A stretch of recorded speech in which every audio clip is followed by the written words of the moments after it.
ఓం శ్రీమాత్రే నమః. నిత్య అర్చనకు స్వాగతం. ఒక అడవిలో ఒక ఏనుగు స్నేహితుల కోసం వెతుకుతోంది. చెట్టు మీద కోతిని అడిగింది. కోతి కోతి నాతో స్నేహం చేయవా అని. నువ్వు నాలాగా చెట్టు కొమ్మల మీద వేళ్లాడలేవు కదా, నీతో ఎలా స్నేహం చేయను అంటూ కోతి వెళ్ళిపోయింది. ఏనుగు దిగాలుగా చెట్టు మొదట్లో ఉన్న కుందేలుని అడిగింది. కుందేలు కుందేలు నాతో స్నేహం చేస్తావా అని. కుందేలేమో నువ్వు నాలాగా ఫాస్ట్గా పరిగెత్తలేవు కదా, నీతో ఎలా స్నేహం చేయను అంటూ కుందేలు కూడా వెళ్ళిపోయింది. ఏనుగు కొంత దూరం వెళ్ళాక ఒక కప్పను చూసింది. కప్ప కప్ప నాతో స్నేహం చేయవా అని అడిగింది. నువ్వు నాలాగా గెంతలేవు కదా, నన్ను నీతో ఎలా స్నేహం చేయమంటావు అని కప్ప కూడా స్నేహం చేయలేదు. ఇలా నక్క, తాబేలు, జింక, నెమలి అన్నిటినీ అడిగింది.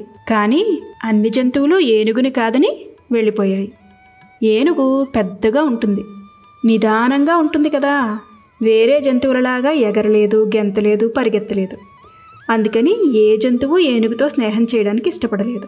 ఏనుగు పాపం ఒంటరిగానే ఉండిపోయింది. ఒకరోజు అడవిలో జంతువులన్నీ గబగబా ప్రాణాల కోసం పరిగెడుతూ కనిపించాయి. ఏనుగుకు ఆశ్చర్యం వేసింది. పరిగెడుతున్న జంతువులలో ఒక జంతువును పట్టుకుని విషయం ఏంటో కనుక్కుంది. అడవిలోకి ఒక పెద్ద పులి వచ్చింది. ఆ పులి అన్ని జంతువులని తినేస్తోంది, అందుకనే పారిపోతున్నాం అని హడావిడిగా జవాబు చెప్పి ఆ జంతువు కూడా పారిపోయింది. ఏనుగు ఆ పులిని వెతుక్కుంటూ వెళ్ళింది. పులి కనిపించగానే పులిగారు ఈ జంతువులను తినకండి ప్లీజ్ అని అడిగింది. పులి వికటాట్టహాసం చేసి నీ పని చూసుకోపో అంది. ఏనుగుకి తప్పలేదు. పులిని గట్టిగా ఒక్క తన్ను తన్నింది. పులి ఏనుగుపై ఎగబాకింది. ఏనుగు ఊరుకుంటుందా? తొండంతో పులిని చుట్టి దూరంగా విసిరేసింది. ఏనుగుతో ఫైటింగ్ చేయడం అంత సులువు కాదని పులి భయంతో పారిపోయింది. ఇది చూసిన జంతువులన్నీ ఏనుగుకు థ్యాంక్స్ చెప్పాయి.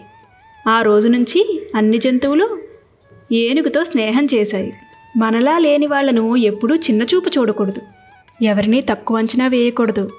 అందరిలోనూ ఏదో ఒక ప్రతిభ ఉంటుంది కదా. శ్రీమాత్రే నమః.